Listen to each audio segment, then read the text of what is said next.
5, 4, 3, 2, 1.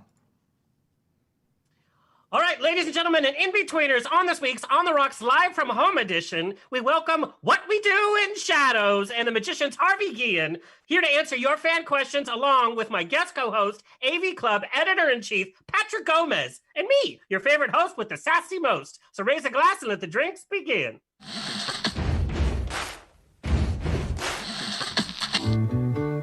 Thank you for being Boulevard. Life is a banquet, and most poor suckers are starving to death. I'd like to propose a toast. This is On the Rocks with Alexander, where I drink with your favorite celebrities as we talk about fashion, entertainment, pop culture, reality TV, and, well, that's about it. So pop a cork, lean back, and raise a glass to On the Rocks. Fasten your seatbelts. It's going to be a bumpy night.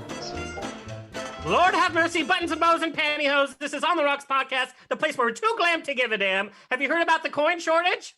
America literally doesn't have any common sense. Wah, wah. Okay, today's show is presented by the Funky Clothing Company. Retro pattern, slim fit shirts, every kind of shirts you want, caps, and the funkiest socks you've ever seen. Funk things up a little bit and look good during quarantine. Go to thefunkyco.com. The show is brought to you by Straw Hut Media. You can watch and or listen to our over 200 episodes on the Rocks Radio Show pages of Now Trending, GED Magazine, I Love Gay LGBT, and of course, our very own On the Rocks Radio Show Facebook. We are also streaming on Roku and Amazon Fire at out@.tv, on heretv.com. Email, book me for a wedding, funeral, quinceañera, bris. I don't care. Digitally, I will host it. Send me an email, info@ontherocksradioshow.com. Send us your question, comments, and your nudes. Check out the new issue of Metro Source Magazine, the national LGBT magazine.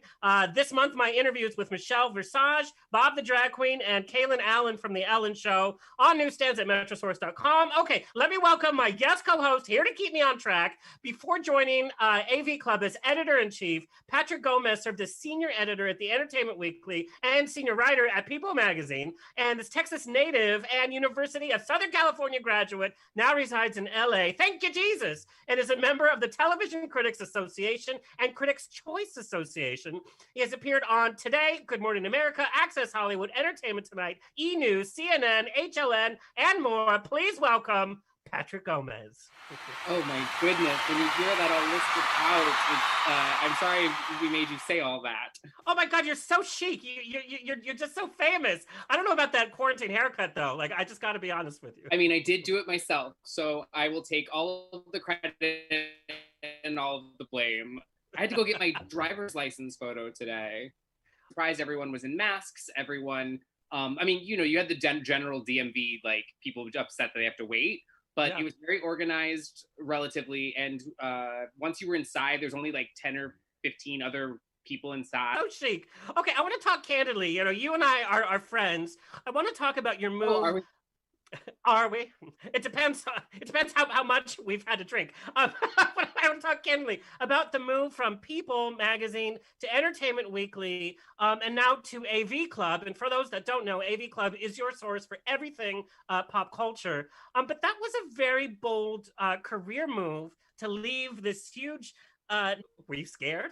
I mean, yeah. I mean, I think taking any sort of big career move is a little scary. You are such an inspiration, and I don't say that as a joke. Like, you yourself made a big career change and move, and kind of created your own path. And your company I went through many iterations of companies over there. When I started, we were Time Warner, then we were Time Inc., then we were Meredith, which is what we were when we left. And all in all, I was there for pretty much a decade, and I grew up there, and so it was hard to leave the people that I had grown up around. And I had like my work wife, who is still super close with me, and it was a hard call to make, but at the same time, it was just becoming an editor-in-chief of a publication as respected and renowned as the AV Club was just something I couldn't pass up. And while I miss our voice as a brand, is something that's so exciting to me.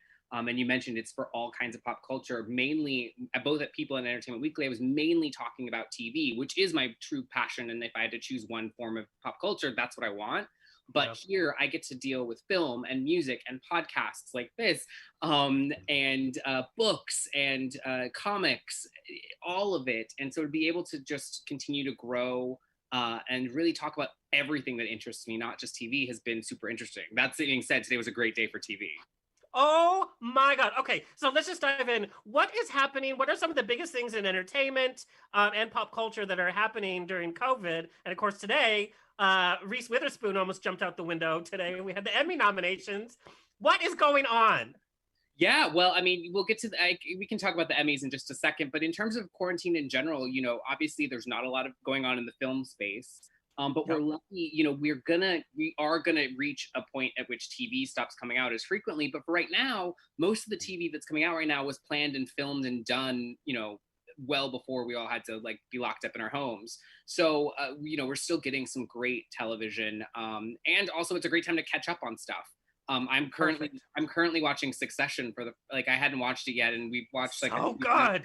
Yeah, we were halfway through season 2, and we started like on Friday. So that's been good. Netflix has been providing some great fun. Yep. If you want like really dumb TV, which I love, Floor is Lava is like the simplest and most dumb show ever. But if you love seeing people just like flop around and trying to make giant leaps and not succeeding, it's a show for you. Well, especially since West Hollywood's closed, I can't see people trying to make, you know, leaps and then flopping around. Yes, very true. I've seen people try to lunge for a man or woman and miss. Okay, let's talk about the Emmys. There was some, you know, things that we assume that happened. Of course, Meryl Streep, Laura Dern. But I think one of the biggest shocks is Reese Witherspoon, and maybe you can give me some insight. Did she cancel herself out? The Morning Show, Big Little Lies, and then the Flaming Housewife show, whatever. Flaming Housewife. What happened? Yeah, well, and you know to her testament, she's also an executive producer on all of those shows. So she's helping craft these stories, and you know, so I'm sad that she doesn't get recognized, but at the same time, I do think there's a little bit, like we said, I think she cancels out that she was in 3 major projects, all doing just fine. And it was great to see Succession because they've only had one actor from the show that's been nominated, and then this year, almost the whole cast is nominated because it's truly an ensemble show. Cousin Greg. But it's really funny to see how audiences and critics and voters changed loyalty so much. Like Handmaid's Tale, remember there was a year where Handmaid's Tale couldn't get enough nominations. Like they just wanted to add categories to honor it. Modern Family used to sweep everything, and now we're seeing like, oh yeah, that show. Things can change so quickly for a show, for an actor, for what's popular. Do you think it's because we're saturating content too fast that we're just like, okay, next, what else is bigger and better? Well, you know, I know you're always looking for something that's bigger and better. What Golden Globes, all these award shows have always been about the new shiny thing. You know, you're always getting the new starlet, the new project, the new director. Those people are always going to get attention for their first couple projects or first couple seasons. And then, you know, something new and shiny comes along. We all look there. There's that, but I also think that there's been something that was really democratizing about the voting this year, which is because they had, you know, normally if you live in LA or New York, but particularly LA, there is 3 events going on every night from starting in March for people that are like throwing these lavish parties and, you know, star-studded events, trying to get people to vote for their shows and raise awareness about their shows. All of that went away this year. So everyone who's now been stuck at home, either binging, like I just was saying, like binging Succession, or, you know, watching stuff that they wouldn't normally have time to watch, that's provided opportunities for shows to get attention that nobody would have even had the time to think about before. It gives us time to watch amazing shows and binge watch like what we do in the shadows. And so I want to go ahead and bring in our man of the hour representing the Latinos. And hey, the Latinos didn't get a lot of representation in terms of acting this year. So, but But it's actors like Harvey that are working on changing that. So let's introduce the man of the hour, Harvey Guillen, GLAAD award-winning actor and producer. Harvey's inventive and creative approach to acting has won the hearts of fans across the globe in the hilarious FX comedy series What We Do in the Shadows that just received an Emmy nomination for Best Comedy today.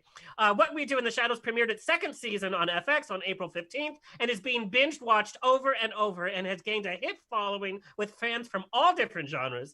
In addition to What We Do in the Shadows, Guillen recently wrapped production on the upcoming film Werewolves Within, based on the Ubisoft game of the same name. He will act opposite Michael Chernus, Michaela Watkins, Sam Richardson, and boyfriend Cheyenne Jackson, and many more. Guillen has been seen in a wide array of TV series and films, including Sci-Fi's The Magicians, Nickelodeon's The Thundermans, Apple TV's Little America, MTV's Eye Candy. He also portrayed Elijah in the Don't Ask, Don't Tell Me What to Do episode of the series Raising Hope, for which he received a GLAAD Media Award for his role. And in film, of course, we first saw him on the big screen acting opposite Owen Wilson and Vince Vaughn in The Internship and Netflix's mystery thriller Truth or Dare. Watch him in the final season of another favorite show of mine, Room 104 on HBO.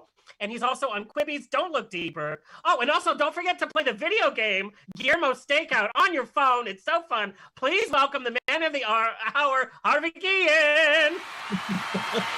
Hi. Hey, girl.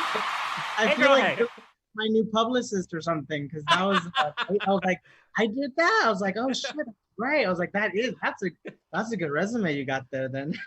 Bro, your publicist has the easiest job right now. You are so hot. Everything that you're touching is turning to gold. And I'm so excited to chat with you because we are basically the same person. We grew up in OC. Represent! We were both inspired by Annie, the musical. We also... we're both curvy girls. We both did a lot of community theater. We're both Latinos, and we both are on Emmy-nominated shows. Well, there you go. We're just practically twins. We might as well, reenact Sideshow right now and take it on the road. Do you sing? I do. I went to school for musical theater, so we can start singing that song right now. I'll never leave you. Oh my God. Well, I probably will end up playing you in the Broadway musical version of What We Do in the Shadows. Like, we know that that's happening. Harvey said he had a good agent, and oh, boom. So, Harvey, What We Do in the Shadows nominated today for Emmy alongside Schitt's Creek and Curb Your Enthusiasm. You shared on social media, which I love your Instagram, by the way, but you shared kind of your excitement. Were you watching the nominations, or did you get the phone call? Like, what exactly happened?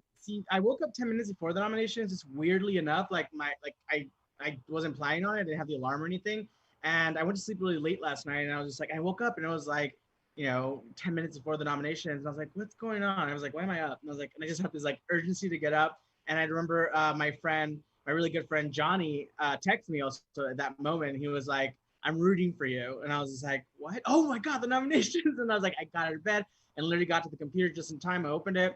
And then it was like, Leslie Jones talking. And it was just like, I thought for a second we were nominated because the way that she presented, I think it was after Miss Maisel, her inflection and her voice went down, and that's it. Yeah, I was like, we're done. And I was like, oh, we did. Oh, What We Do in the Shadows. And she yelled it really fast. I was like, what? And I was like, oh, and then I literally, and that's when I was like, I grabbed my phone and I was like, what did we just got nominated? Because, it was kind of surreal. It was really cool. And it's like, this is great. And it was just nice to be a part of that. On the other side of that, I was looking forward to potentially maybe, would be nice to have a Latinx nominated for a supporting role.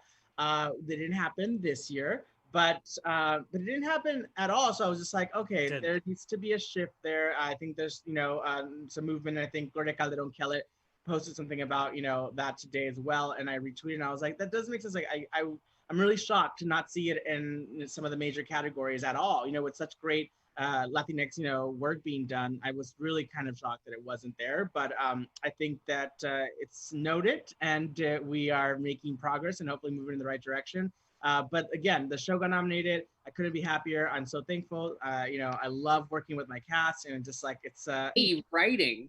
Yeah, 8 nominations altogether, which was amazing. Last year, I think we only had one because there was under the radar, people had not heard about it. And I even think this year, I really don't think that all the people, that are going to vote have seen this show. We got a lot of votes to get us on the ballot. but I think a lot of people are going to watch the show for the first time, which is always nice, but it's also like, where have you been? Because I remember being a fan of like Schitt's Creek, like the first 3 seasons, and no one had heard of Schitt's Creek. And I was like, are you kidding me? I was like, Exactly. Yep. yeah. And I was like, what? You have to watch the show. And they're like, no. And then now that it's on its final season, all of a sudden everyone's like, I've always loved it. And it's like, Talk about the early years. I know you moved around a lot. You were kind of always the class clown. Did you use your comedy and big personality to kind of overcome any insecurities that come with like moving all the time or having to go to class as the new kid? yeah, I feel like, you know, growing up, and I moved a lot because my dad worked for a construction company, and it was like, you know, LA and Las Vegas where I fall really quickly. And so like I become friends with people and I have a best friend, and then I have to leave them. And I was like, no, I don't want to leave. And it was kind of like traumatic for the first time it happened. But then after a while, I would go to a new school, and then I look back and be like, well, if I never left that school, I would never meet these friends, you know, and I would never meet these new people. And so every school I went to became like a vaudeville circuit show. Like, it's like I went to the new school, I made new friends. You're my best friend at this school, blah, blah, like, you know, and it's like, and it was just fun because eventually I would get like, you know, pen pal letters. Dear Harvey, we miss you, and like send cookies or something, you know what I mean? And just like a nice little guy. And I was just like, all right. And so like, how the kids doing, you know? But eventually after a while, it became so second nature. And I've always been a talkative person, as you can tell. Mhm. I just end up talking really, you know, I just feel at ease when I talk to people, and people feel comfortable around me. So it wasn't as hard as it could have been, because I know that's just not me. So for me, it actually worked to my advantage that I'm such a loudmouth and just move around town. Well, and being like the friendly guy, that's kind of like your thing. Everybody that's worked with you, your fans, and it's kind of even gotten you gigs, like networking, like even being part of what we do in the shadows, going to like a wine and cheese night with like Yeah. friends, and that's how it happened. Some of the guest stars that I know that have come on the show are because of your own personal friendships. Yeah. But do you ever feel like now, since Harvey's like the friendly, cheerful guy, do you ever feel that there's this pressure now with like social media and fans? You can't really be in a bad mood. You can't be depressed. You can't be sad. You have this image now. Do you feel a pressure to be Harvey? Yeah, I mean, I don't feel the pressure. I always feel like I'm authentic to myself, and I feel, but it is true that sometimes if I like post a really cool artsy underwater picture or video that I slow-mo and added like a really cool slow music to it, and someone's like, "Are you all right?" You know, and like, and like the thing that they reach out, which I appreciate that they're reaching out, but it's like, no, it's just like an artist, like, because that's not you. And it's like, okay, this is me, like, this is a part of me, like, I don't have to always be like, you know, showing you like sunshine light, like, it's like, this is cool and like different. And even if I was having a bad day, I'm a human, I'm allowed to have a bad day, you know what I mean? I try not to like bum other people down. Like, I have my close-knit, you know, group of friends that I can communicate with, and like I always say, like, you know, Harvey, like working Harvey is like a persona. Like, it's like I go to work, get my job done, I'm having fun, I get to meet people, but then I also have my core like family and friends, and like Yep. around them, it's like, it's not work. You know what I mean? It's like I'm being myself, but it doesn't have to feel like I'm going to a networking event or whatnot, because those are all part of the job. Like, you go to a networking, like, you know, a party, and like you schmooze, whatever. But most of the time, I find that those things are like pretty close to each other. Like, I'm being myself wherever I go. Like, I went to wine and cheese night, was being myself, not even like networking, just literally being myself. And the next day, someone that I met there texted me and said, "Hey, you should audition for my fiance's new show, What We Do in the Shadows." And you're like, okay, maybe. Yeah. Well, at first I was like, I don't think so. I'm not falling for that again. You know, it was just that mentality of like, what? But then I'm very much like and I've been doing this for the last couple of years, and it's like the yes and the year of yes. That's what it is. But I've been doing that, and actually it does, you know, with like, it's like, you know, limits. Like, you don't want to say yes to everything, but it's like if someone mentions something, it's like, yeah, come to this song. Okay. You know, like, I'm very easygoing in that way, where like I like to meet new people, I like to try new adventures, and it's panned out. Like, it's kind of made a career out of it. And I love the stories about, like I said, your early years, such a passion for wanting to be an actor. You literally like would go through the trash, collect cans, do whatever you needed to pay for like improv and acting classes. And it's funny because you kind of came from Santa Ana, and I was involved in a theater there in Santa Ana as well. But I know a lot of the local community classes in Southern California that are not LA. Some of them are very hit and miss. It's like a Waiting for Guffman, except not that funny. Yeah. Do you have any funny stories about some of your first classes? And what did you learn during those early classes that you still utilize and maintain today? Well, I mean, like the first class I ever took was like this improv class, and it wasn't really even improv. All they were doing was babysitting, you know, like they were just babysitting the kids that came. They divided the kids up between like the ages of like 6 to like 9. So you were in one group, and the older kids got to do like the cooler, older improv, and the younger kids, which I didn't know any better because I was like 6. So like I was like, wow, act like a lion, that's cool. And they're like, and now act like a bear. Wow, I'm an actor, you know. And looking back at it, I was like, what the fuck was I doing? Like it was just going to, you know, it was daycare. I was literally at daycare. But what I did remember from the first time I did improv was that there was this crackle to like performing that I could never, even looking back, I can't like put into a definition, a word, or a structure of a sentence. There's just this crackle that you feel, and I'm sure you feel, you know, whenever you're in front of an audience, whenever you're in front of someone that's being entertained by you, when they laugh at your jokes, when you can hear and you have a connection and an instant rapport with someone without, you know what I mean? Like that thing right there, that crackle is what I could never understand as a young kid. And I needed, it was like, I was a junkie. Like I was like, I needed more. I need to find out more. I need to like dissect this and find out what it is about this. It's so great. And through the journey of trying to dissect that and find out, I kept working on my craft and eventually made it a profession. So I'm still working on it. All right, we're going to take a really quick break. When we come back, we're going to talk more about your early career. And we're also, with some help from the What We Do in the Shadows Facebook fan club, we got a lot of fan questions for you, Harvey. Okay. So when we come back. And we're back. That's how quick we take breaks around here. Real fast, Patrick, somebody wants to know what kind of rosé you're drinking. It's actually Carl Schmidt from On the Red Carpet, by the way. Hi, Carl. He was actually texting me asking the same question, so I'm glad. Of course he was.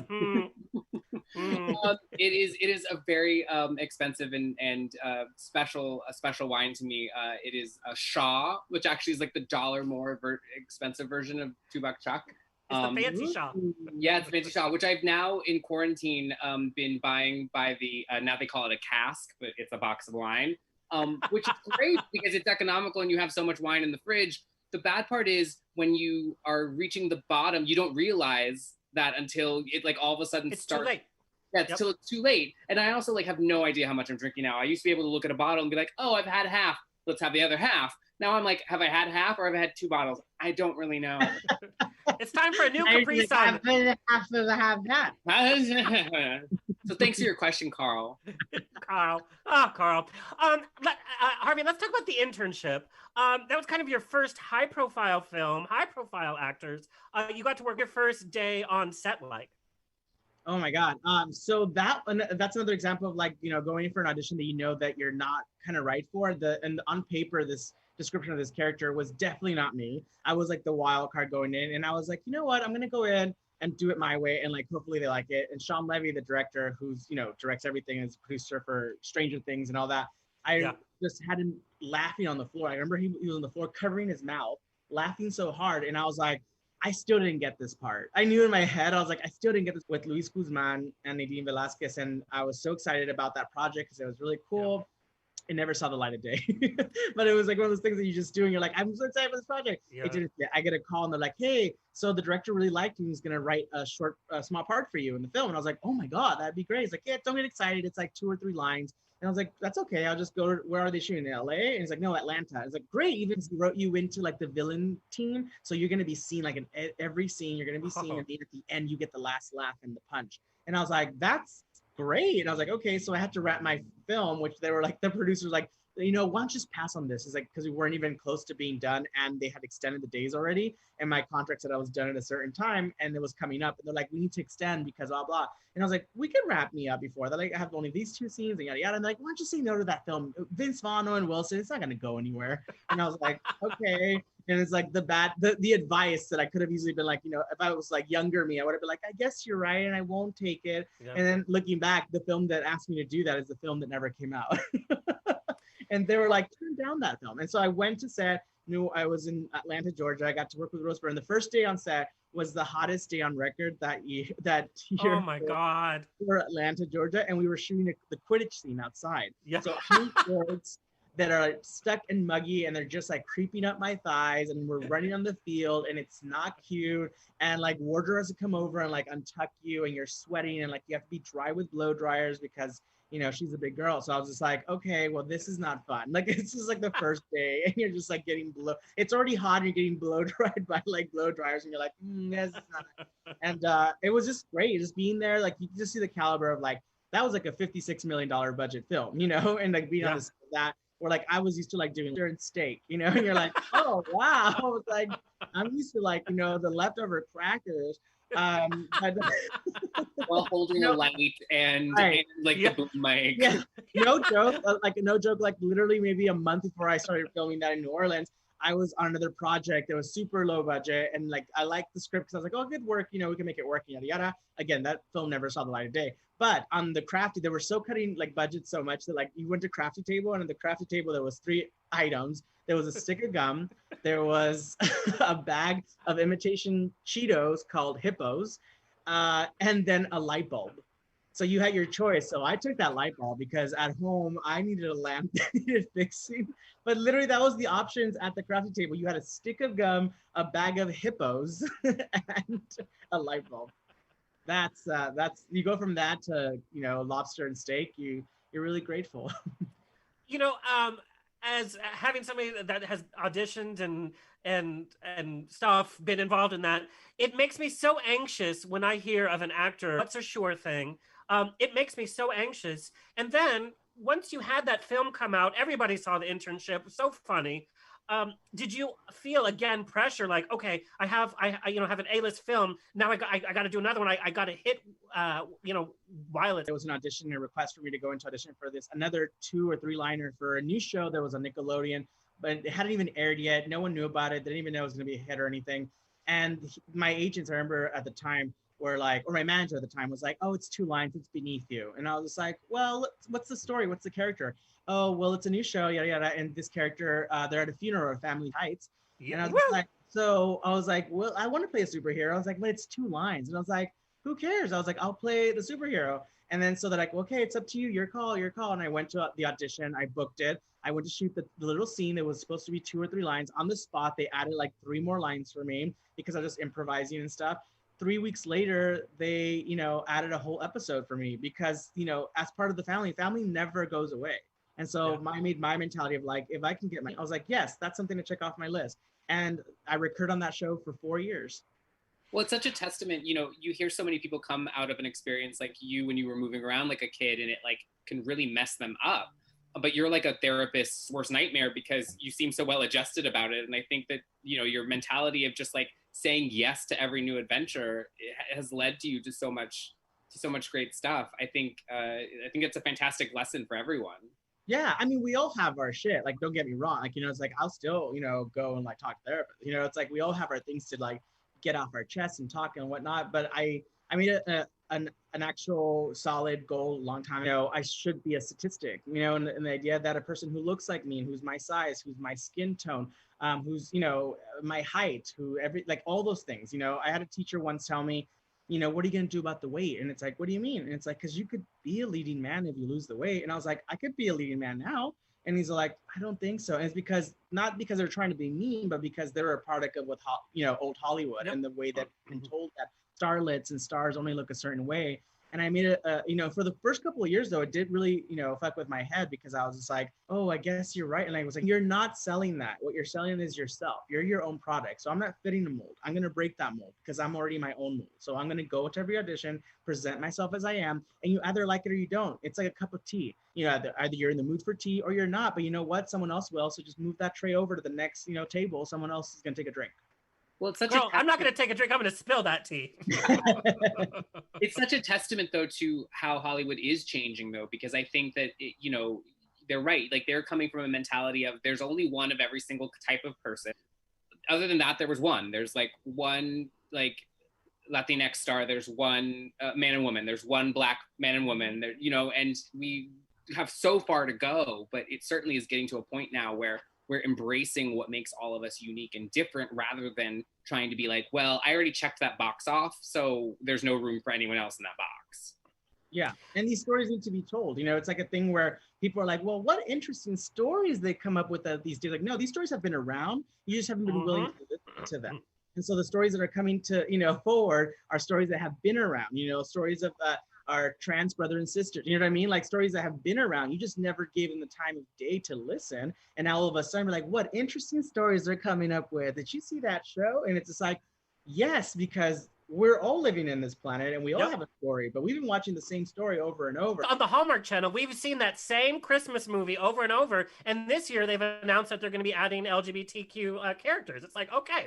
So Harvey, in reading comments on your social media, in the fan groups, on YouTube, what have you, there's a big resonating thank you from your fans, whether they're actors or not.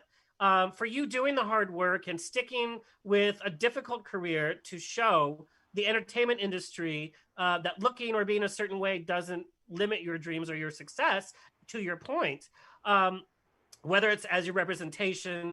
At what point or what project did it hit you that, yeah, I'm actually doing this. I'm doing good. I'm okay. I'm going to make it.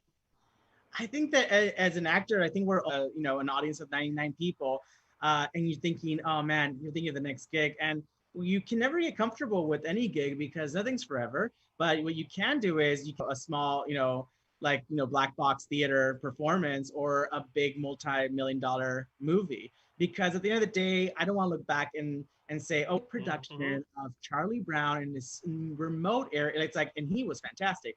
And I also saw that guy in every movie poster in LA and around the world, and he was fantastic. It doesn't matter, Did you do Charlie Brown? I did do Charlie Brown, yeah. I did Charlie Brown too. Seriously, we did it for a year. Oh my gosh, no. We have so much in common. I could be like your understudy, all about Eve. Like, we're going to do it. We're just going to start saying, I will never leave you. I know now. Okay. But I think we're in a new age of LGBT representation in media. You being gay is almost like a second. Okay, it's kind of like a sub headline. It's not the leading headline, which is very different. Like in the Neil Patrick Harris or a Sean Hayes coming out. In my time when actors were starting to come out, and I'm sorry, say what you will.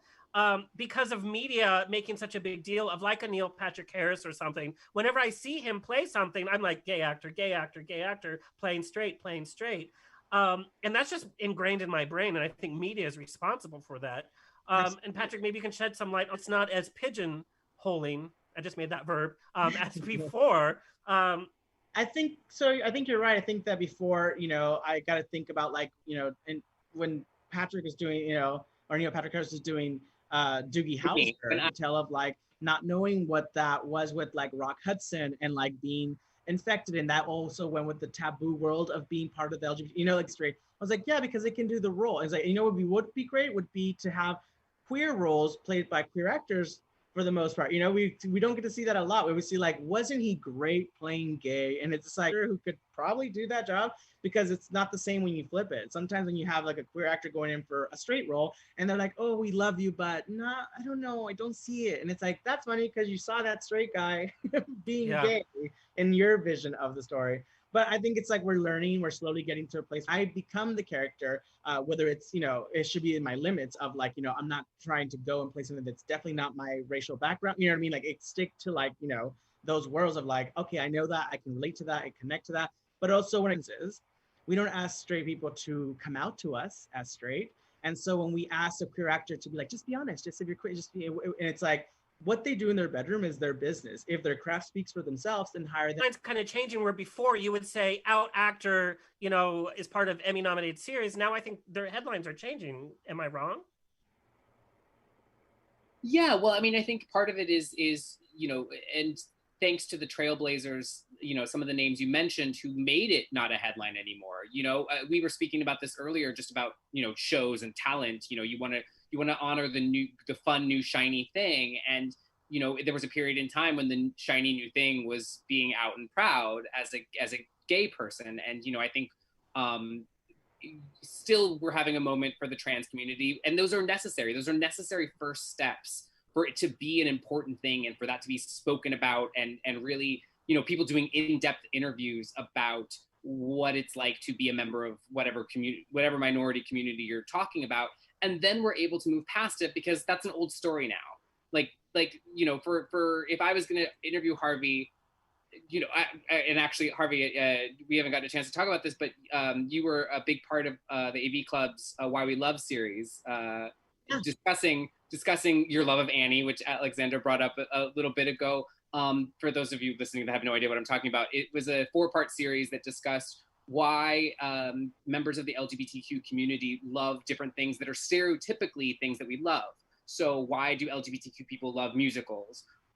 Is a big one, which is where we discussed Annie. And, you know, we launched that as a LGBTQ focused thing during Pride Month, but we're going to have that go on to be about, like, you know, why we love, you know, watching about that kind of stuff. But then it's also important to throw that entirely aside after you've had the opportunity to get past the new and shiny. I think we look at situations like, and I think that's why it was so important to have somebody, you know, all your feelings about her family aside, but Caitlyn Jenner, you know, to have somebody go through that transition. You know, when we were introduced to Laverne Cox, she was already her gorgeous, fabulous self. And obviously we're all working on ourselves.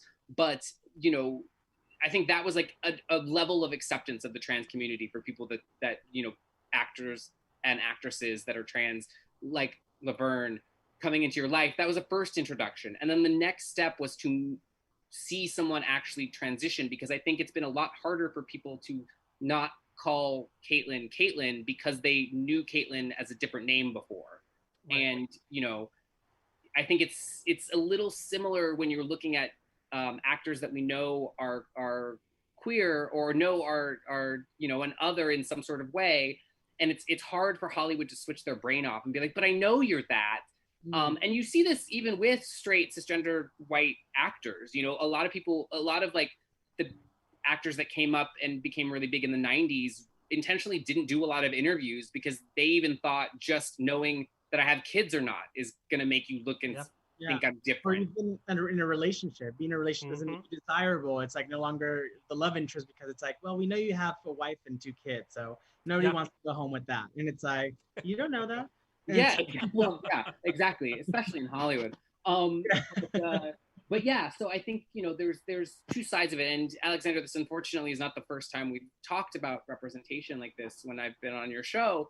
And I think, you know, obviously, if we can get to the point where there is, you know, so many characters of all different shapes and sizes and kinds, then everybody can play everything because the opportunity is there. Like, okay, great, a queer actor didn't get that role to play a queer role, but they'll get the next one because there's 60. Yeah. And I think you're right. It's like the right now, there's only a small handful. We need to give those opportunities. Yeah, and I think you're right about, like, you know, it's time and we're getting there, and it's like we're gonna get to a point where that's level. You're absolutely right.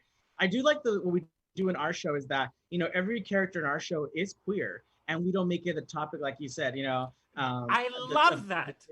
Yeah, and that's none of your business, you know. To that's him, exactly it's such right. a private thing. But with the vampires, like, you know, we just saw where like Nando and Laszlo, you know, were erected and they didn't finish, and so they finish each other off. They're like, do you want to go, like, whatever they feel, they're just going with the flow, and like, well, they're pansexual or they're whatnot. Like, let them live their life. It's not the whole topic of conversation. It's like, well, now they're the gay vampires or the queer vampires. It's like, no, they're just vampires who happen to, that's their sexual preference, and it doesn't have to be the whole topic of conversation, but it is a part of who they are, so we will address it. Harvey, what was your coming out story? Coming out in a Mexican family. I mean, yeah, it was like same Catholic family, but for me it was a little different. I think because I was so independent growing up in a weird way. Like I remember, like, you know, asking for money to take my first improv class when I was little. My mom said, "No tenemos dinero," like we have no money for that. And I said, if I can find the money, can I do my own thing? And she's like, Mijo, if you can find your own way, you can do whatever you want. I really kind of became independent at a young age. Another reason why moving around was kind of easy for me because I was pretty much an adult going to a tour, you know, touring like different cities. And in that sense, for me, being a kid meant like acting, like playing. That was fun for me. And so friend Adriana, who she didn't know was also a lesbian, like she was like, she's so pretty. She's like, you two would make such a cute couple. And I was like, Mom, and I remember like being like 15. I was like, what? And she's like, because you know. And she was just like, ¿qué? And she's like, Mom. And I was like, you know. And she was like, no sé nada. Like, I don't know anything. I was like, Mom, you know I'm queer, right? And she goes, oh, pues, con que estés feliz, as long as you're happy. And I was just like, okay, great. I think she knew already, but she just didn't tell you. But I always thought she knew because a mother always knows, you know what I mean? And so like, I feel like she knew, but she was just trying to get me to say it to show that she wanted to be okay with it. And my mom was great, you know what I mean? And of course it was hard because she's a product of her time and like where, you know, she comes from, that's very much like frowned upon. And it's very, you know, machismo and that culture is very, it's kind of hateful, you know what I mean, and towards the queer community. Great about it, you know what I mean. So I was very lucky. I know that's not the norm, but I think it's because I was so independent that I didn't care. Like growing up, I didn't care what you thought about me because I was on my like one way vision. Like I was just like, I have a mission, I'm doing this, and people are like, oh, you're gay. I was like, shut the fuck up. And like you go on your, you know what I mean, like it's like you're on your mission and you're so focused. You're just like, you know what I mean? And you're like, focus, focus, focus. And like, whatever people say, it was just, this train's already in motion and you're either getting on. It's all what we do in the shadows. And we were answering tons of your fan questions. And we're going to talk a little bit about fight choreography as well when we come back. Okay, and we're back. Harvey, being authentic, like you said, is such a part of your life, and it's also part of your acting process, from working with the writers on the show to developing your character to even doing your own stunts with 104-degree fever. Hollywood, like, let somebody else do it. It's all smoke and mirrors anyway. I want to take a look at rehearsal for your fight scene that closed a whole season.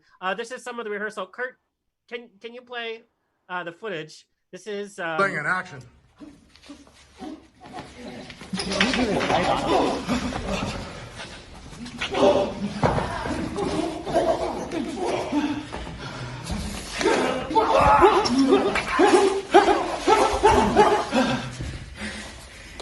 Oh no.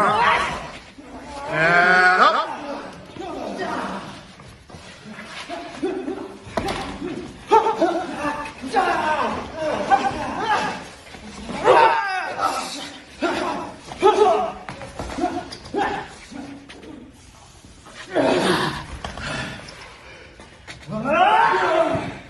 Cut. What I love so much about seeing that and your commitment to doing that is not once did I think, oh, you know, that's a heavier set person that's in this action. It was all part of the story to so much that I was like, I was in it and I was sold. And I was like, yes, it was such an exciting time for the story, as well as seeing your character, as well as knowing about the actor behind it was such an exciting time because it is, yeah, this is our superhero. This is our action star. This is what it looks like. But I know you were really sick when you actually filmed it. Yeah, so that was the rehearsal, and everyone says, oh my gosh, that looks so great. How long was that? Like, you know, after weeks of rehearsing, I was like, girl, that was 30 minutes. I learned the routine 30 minutes before that. We move so quickly on the show that I keep thinking about that. I was like, I come from theater and like training, and like, so for me, it was like learning like a dance. So for me, it was like, okay, I got it. It was hard. I mean, you saw it. It was multitasking events. I'm pulling things out of pockets I didn't know I had. And all that, but like it was tough, and I learned that that was filmed after learning it after 30 minutes. Some people are like, that looks great, and I was like, that wasn't even the polished one. That was at the rehearsal. My hat was falling, whatever. But the day we shot the last scene, which was was the last day of filming for the season, which was around December 22nd, around there of last year, and it's the last day. So we're already pushed by 2 days. We were supposed to wrap on the 19th, and we pushed it another 2 days because we run behind because of weather or whatnot. And we shoot really quickly on the show. We shoot one episode every 3 to 4 days. So it is a quick, one episode gets shot in 3 to 4 days. And that's insane.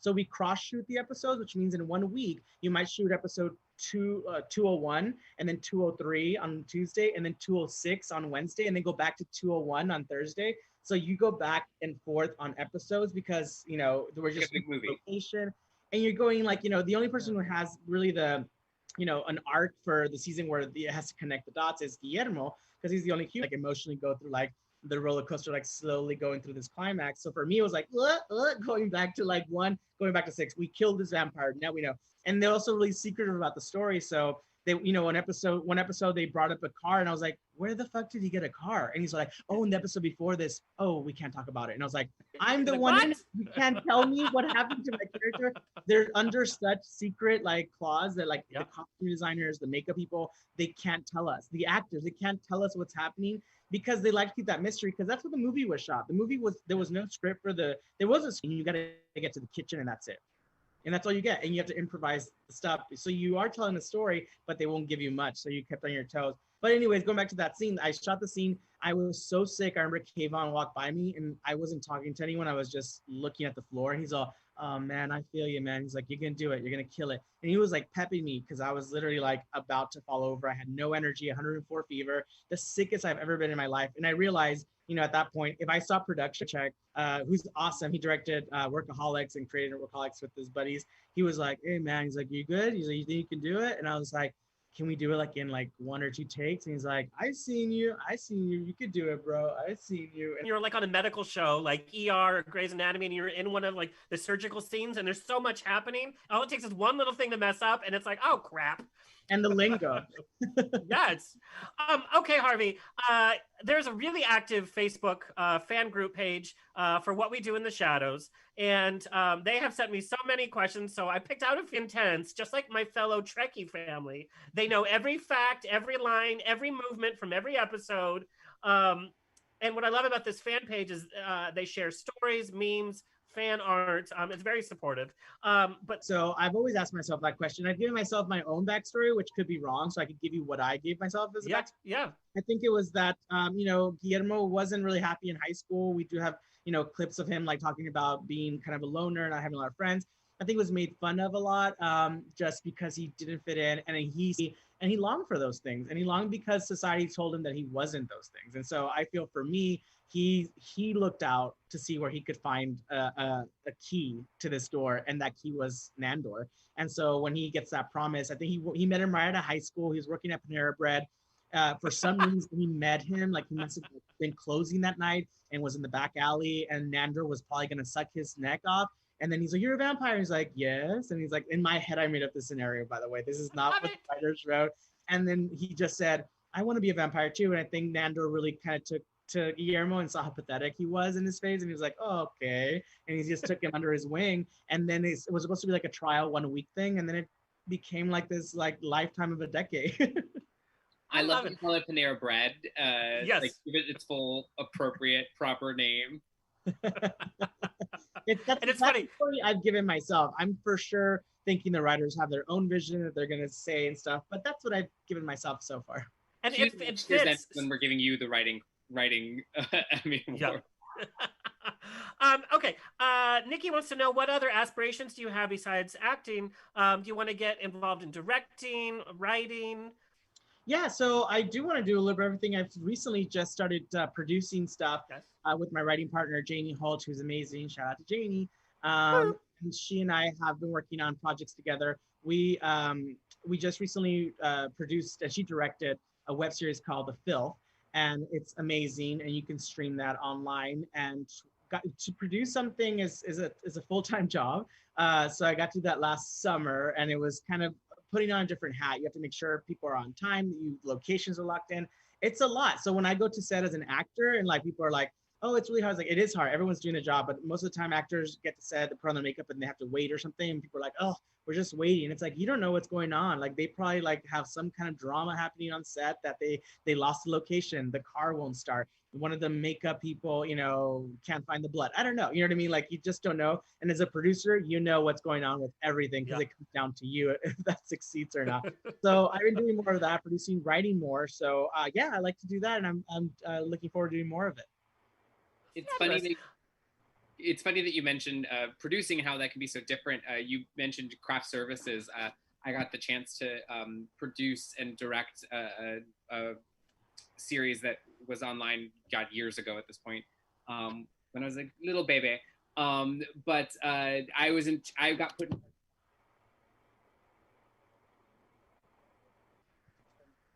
Wait, what happened? Patrick. We lost you, Pat. Oh, your mic. No. Can you hear me now? Yeah. we hear you. Oh, You just- It was very engaging, whatever you were saying. You were about to get to the climax of that story. Like, and the most important part was. Oh no! It happened again! It happened again! It happened again! am I back? Yeah. Yeah, it happened again! Basically, I'm not meant to tell this story, but long story short, I got put in charge of craft services because the girl that was doing it the first week went out and bought all this organic stuff, which was delicious but very expensive and blew basically our whole budget. So I had to take it over for the rest of the entire shooting schedule, and all we had were those like Stouffer's lasagna every day because they were like $5 and fed like 20 people. Hippo chips, hippos. Hippos. I'm gonna look those up. And the gun, all and right. the light bulb. I didn't have a light bulb. Harvey, Lizzie wants to know how come your vamp family doesn't smell the blood on your shirt when you come back from killing vamps? That's a good question, and we talked about this. Well, the idea that they smell blood, if they don't see the blood because it's vamp blood, and vamp blood probably smells like their blood, and so like if they're around blood as food and it smells like them, so it's the pheromone. So if I'm around my own pheromone, I don't catch it. But if it's, you know what I mean, I'll catch the opposite of that. If I came covered, in human blood, they'd be like, what's going on? But that was vampire blood. Even the texture was different if you saw it. So even to them, it's going to not even cross their mind that I would be killing a vampire because I went out to get a Tide to go pen, And so like the fact that I come back in covered in blood, and then Laszlo says, nice tie. Oh, I'm wearing a tie-dye. He's like, nice tie-dye. And he went to a concert, and I'm just like, you guys are idiots. But yeah, you know what I mean? It's like, yeah, sure. Because to them, they're so self-absorbed. They wouldn't even give me the time of day to memorize my name, yet alone I'm asking about blood on my outfit.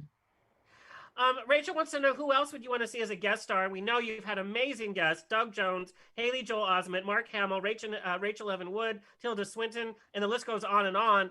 Who do you want to see as a guest star? Oh man, there's so many. I would love to see like Jennifer Lopez come to the show. I would love to see Amy Sedaris come to the show. Oh my God, Amy Sedaris would be so good. Amy Sedaris on the show. I'm a big fan, Amy Sedaris fan. I've loved her. I can watch Strangers with Candy. Yes.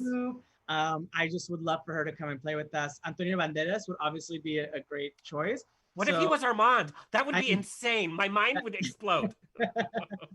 I have so many, and every year it's just like Christmas because we don't know who's going to come play with us. And also, truth be told, we had other guest stars that were supposed to come play with us this season, but since we shoot in Toronto and we shoot really close to the holidays, and the scripts, change and evolve a lot, it gets pushed and pushed. And so some of the people that were supposed to come play with us, I won't even say who, couldn't fly in because it was the holiday season almost. And it was, we shoot through Thanksgiving because in Canada, you don't celebrate Thanksgiving on that day earlier for them. And so we were like, not even thinking about that. We're like, come shoot this week. And they're like, isn't that Thanksgiving Day? And we're like, oh, that's right. You're in America and we're in Canada. That's right. Sorry. And so things couldn't work out schedule wise, but we had like 2 other names that you would have been like, whoa, it didn't work out this time, but who knows? Okay. David, it's a little bit of The Office. It's a little bit Addams Family Values. How did you build that chemistry so quickly with this cast and that kind of specific timing? Well, it's so funny that you say that because I never met. I was supposed to have a chemistry read for the show with Kayvon when I went to the audition, and I never did. After a couple of weeks, after everyone had said he's going to test, and Guillermo was 20 years older than I am, so I didn't think I was the wild card again for this role. And so I was like, oh, I'm not going to get this, but I'm going to go in and give it my best, And I was supposed to have a chemistry, never had a chemistry. On a Sunday, I got a call from Jermaine and Taika. I was like, hey, is this Javi? And I was like, yes. And he's like, hey, you got it. And I was like, what? And I had to call my agent and tell them that I booked the role. And I never had a chemistry read. So I was worried sick because I was like, how do you have a chemistry with someone you haven't even met? And so I went on the first day of shooting the pilot and I met Kayvon. I was like, please be awesome, please. And I met Kayvon. I was like, oh my God, this is all I fucked that up. You can't fuck up being an asshole. So you just like do it. And they did it and it was like great. And so like it works for Guillermo because he's like the only human. And all the vampires are fighting with each other and they're yelling at me and it worked perfect. But also it goes to the whole thing that this cast is amazing. Every one of those actors is amazing at what they do. They're so good at their role that it's like the perfect casting. The casting was done perfectly. Have they ever, have you guys discussed at length at all about like what you being cast, how that changed the character? Because like you said, so much younger than what they were potentially envisioning.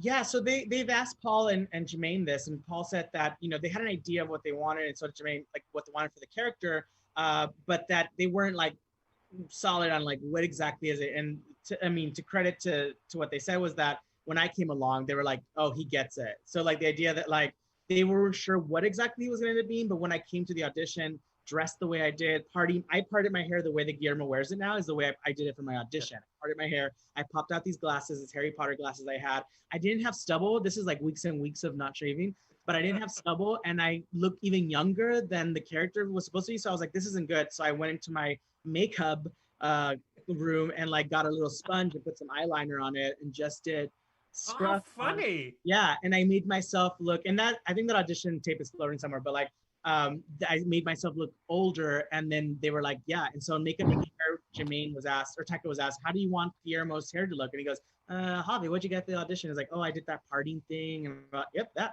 And the wardrobe was inspired by the wardrobe I wore to the audition. And it's so definitive. I mean, like you can't think of the character any other way. Andrew wants to know what the genesis was for the idea to have Guillermo be a familiar and a vamp hunter. Whose idea was that? Was that always kind of in the outline, or?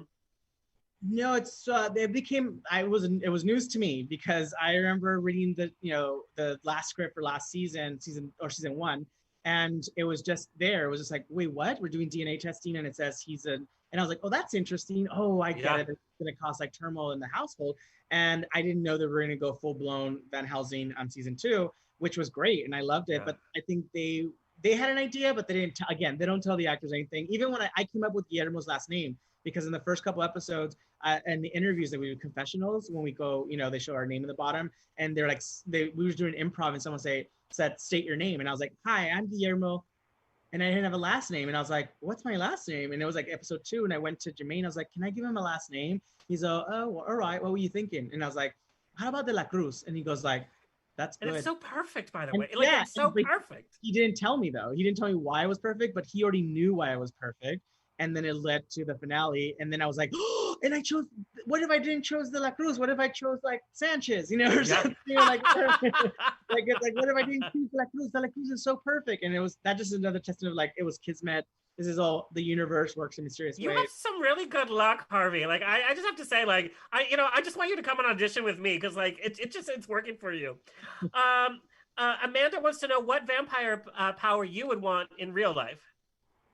I like flying, like I already do it. I would like to. No one's doing that right now. I'm not a vampire. That's what you're thinking. I'm not.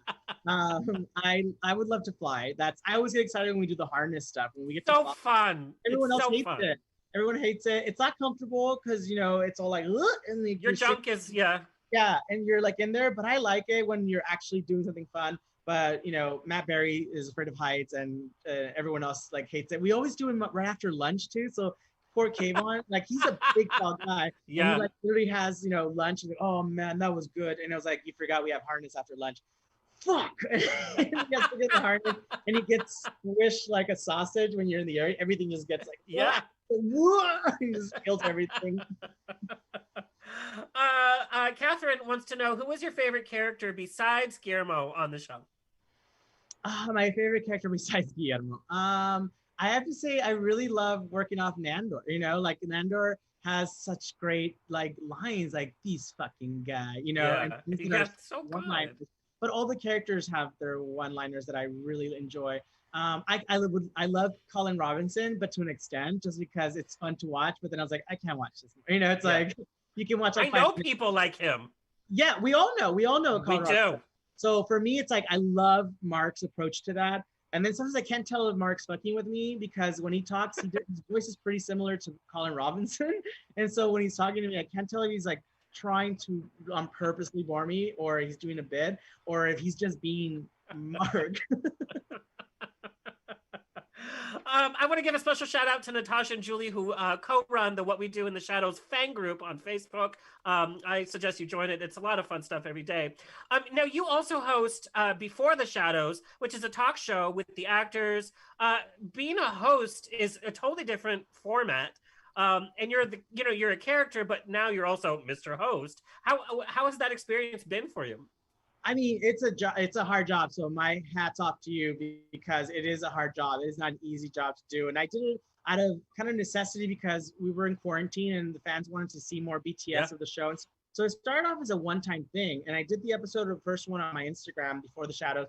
And then after that, we got like, it was streaming like within the first couple of seconds, had like 27,000 views live.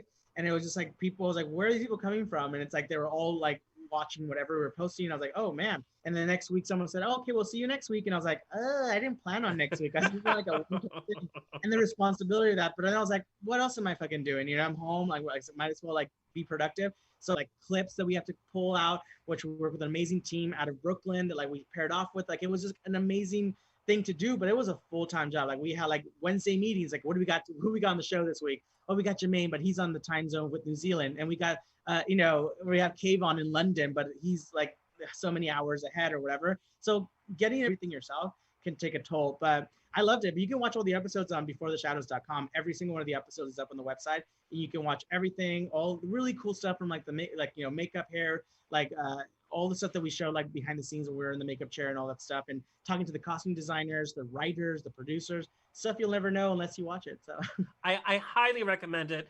Especially, you know, people are watching the episodes over and over, you know, like I am. Even, you know, just if I have like a quick minute and I just need something to relax to, it's something that I put on because it is so genuinely funny and it has a lot of heart to it. It has a lot of sincerity to it, which I love. And I love that, you know, the vampires are kind of assholes because we all can be assholes.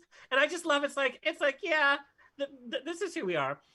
So I wanted to ask, you know, in every TV show, when the two lead characters finally hook up or get married or have a baby, whatever, it stops being funny and then the show is kind of ruined. Remember when Growing Pains like introduced Leonardo DiCaprio and it was like, oh God, the show sucks now.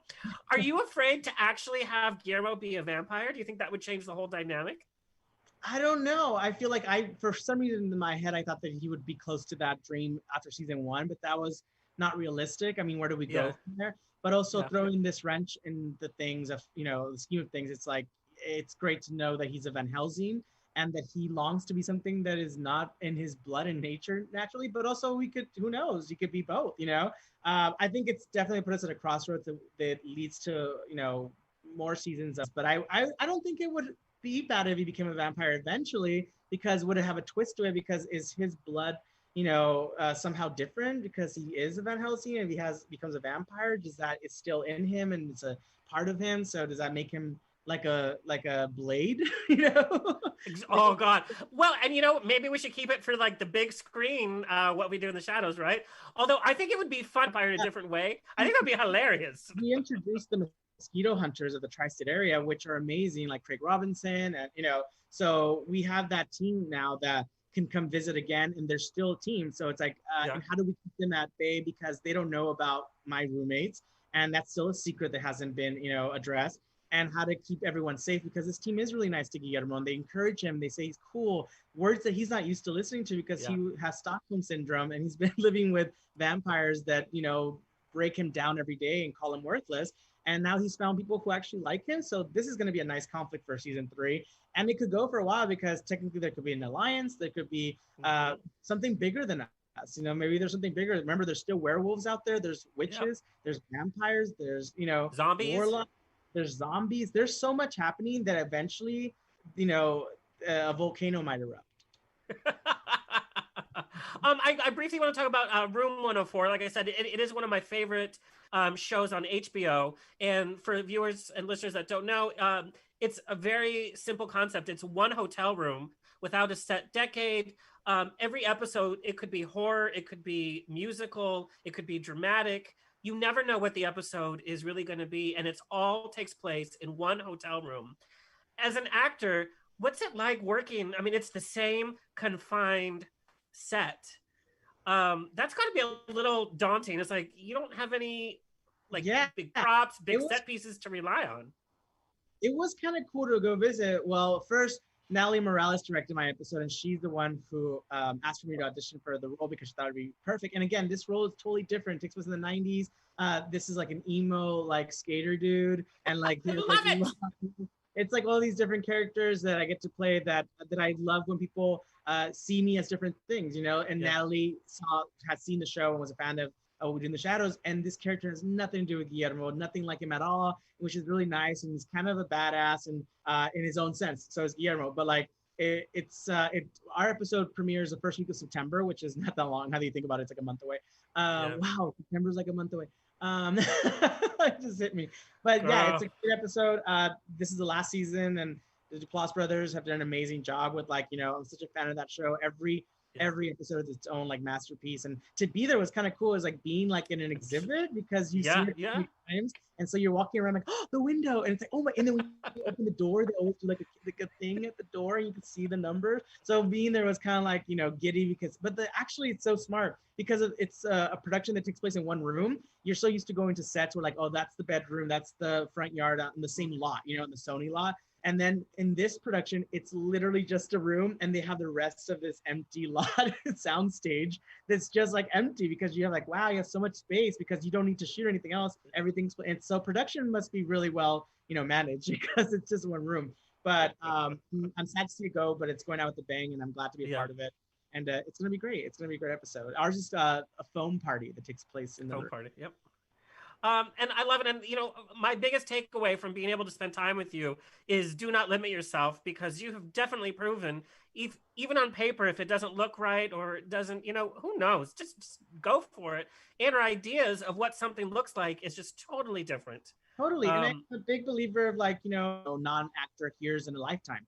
Actors hear more no's in 1 week from auditions and meetings and stuff than most humans hear in a lifetime. And no's are harsh. And so you have to have thick skin in this business, but also remember that just because you heard that no this week, that just means there's more. I was in Toronto shooting a film, and they wanted to see me on tape for producers in LA. And I was like, yes, it's perfect. This role's perfect. I love Benedict, you know, like, yes, it'll be perfect. At the last minute, they called and they go, oh, we already have options. I'm in Vancouver. And I was like shooting a movie there. And I was like, no, I'm so right for this. I think I'm so right for it. Like, no, they said, don't worry about it. I was like, no, but I really feel like they said, no, thank you.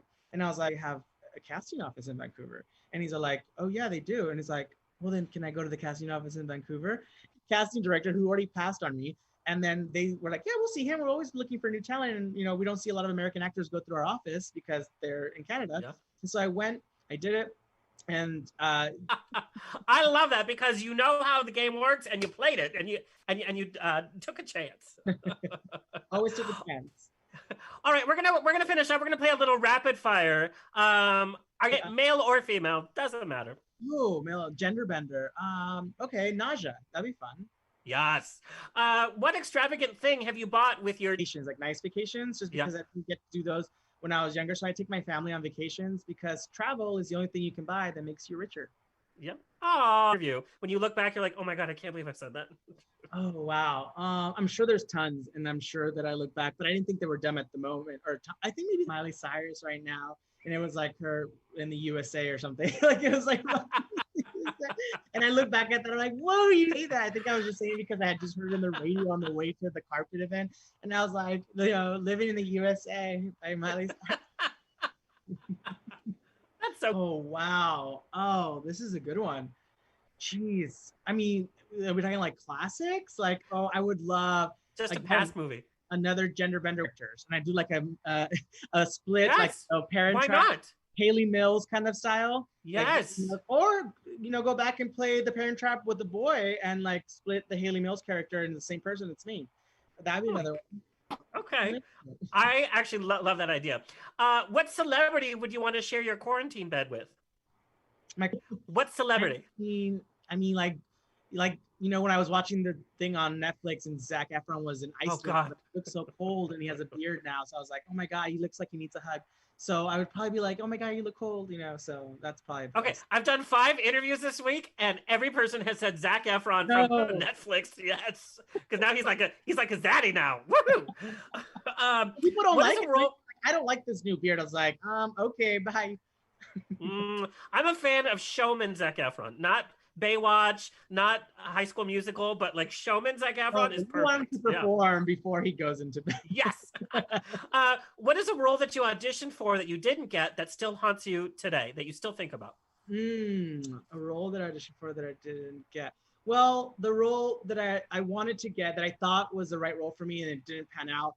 I didn't get, and then the show was canceled. Like after, like, I don't even remember the name of the show, but that was like that thank God, because then I moved on to like a different show. But a role that I didn't get that I look back, no, I don't have any regrets because if I didn't get it, it wasn't meant for me. So and everything's falling in place for you, girl. I mean, Tell our it viewers. I didn't get it at that moment, but it wasn't meant for me. So I like don't even dwell on it. I mean, I look at like the projects, and most of the time when I look at the projects who they did cast, I always go, oh, because it's totally different. It's not my vibe. It's totally a different thing. It's rare that I go, I could have fucking done that. You know what I mean? It's not like I don't do that because it's like it wasn't meant for me. If it was meant for me, I would have seen myself in it, and it would have happened, and I'd be there. Well, that's a very sweet way to look at it because I am the most bitter person when I see things. Harvey, tell our viewers and listeners where they can find you, and also tell us about your fan club. Yeah, so you can find me on social platforms like Instagram and Twitter. It's at Harvey Guillen, just my full name, so it's not that hard to find. You can also join our new fan club. We just designed these new shirts. I love them. Yeah, it's so great. It's like simple and great. And a portion of the proceeds go to Chirla. So I would really love everyone to just support just because it's such an issue here in Los Angeles and all over really. But it's a great organization that you guys got to support. So buy a shirt, support the organization, support Chirla. And who knows, you might be working on other merch that you guys can buy for the Harvey Guillen Club. So. Hey, I'm all about it. Any indication on when we could see new episodes? I'm sure it's going to be quite a while. So we're in the middle of Talk Get Back to Work Safely sooner than later, just because the sooner we start, the more likely if we come across anything, maybe a bump or something that we can deal with it. But that's not in stone. So we could say that now. And we were excited to shoot it for you. So season 3. And now with the nomination, we're even more excited to create great content for you guys. So who knows? All right, Patrick, are you ready to play Rapid Fire? Oh, God. Okay. Oh, man. You know, I mean, I loved working at People, but like sometimes it would just be like some celebrity that I'd never heard of, like walked the red carpet and accidentally like, you know, said hello to someone they like had a feud with 20 years ago. You know, it's those kind of ones that you read those headlines back and you're like, I don't even know who those names are. And then of course it'd be the #1 story. So, I mean, you know, I don't hate that I had to write it, but like I personally am just like, what? Okay, biggest interview flub that you've had, and you've done a lot of red carpet interviews. Oh man, you know, I think it's maybe not like a flub in the sense that like I called someone the wrong name, struck that you're not anticipating, because I've been interested enough in this job to interview fantastic people like Harvey,